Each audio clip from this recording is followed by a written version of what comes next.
أنا يا أخوان قاعد أعيش أقصى مراحل عدم الثقة بالنفس، لأن كل ما ضحك أحد من بعيد حسيت إني أضحك علي، فهذا الشعور غير مريح. قاعد أدور لي مكان انصاد ما فيها أحد، يعني السفن تغير فيه زيتها بسيط سمك. لقيت المكان ذا، بس لو لقيت سمك هنا بلقى السمك متعاطي.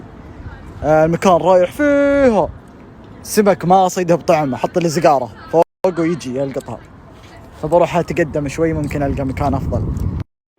لو تلاحظون يا أخوان رميت السنارة قريب هنا مرة، لأني قد شفت أحمد حلمي في فيلم يقول إذا رميت السنارة بعيد ممكن ما تنتبه للسمكة الكبيرة اللي تحت رجولك، فأنا قررت انتبه للسمكة الكبيرة. والله ما أدري وش السمكة اللي هنا، ولكن حظها طيب جدا لأنها نجت.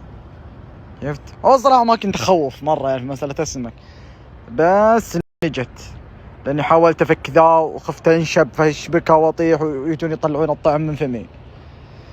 عموما صلحت مادة حلوة للشيبان النرويجيين، لأنه كل ما مرون يضحكون يوقفون شوي يصورون، فما بخلاف. نشوفكم إن شاء الله في محتوى ثاني. جدير بالذكر يا اخواني رابط الطعم ذا مرة رابطه وقوة ليه، عشان السمكة الكبيرة اذا شدت الطعم وشديتها وتشدني وشدها اقدر انتقها واطلعها برا، بس انا ربطت ذا بقوة ونسيت اربط الماكينة حقتي فطاحت الماكينة اللي. بس ما بخلاف، كل اللي ضحكوا في السفينة اليوم واللي ضحكوا واللي السمك كلهم بيني وبينكم الوقت يجي بك الصيف يا مشمش. خلنا بسم الله خلنا نشيل.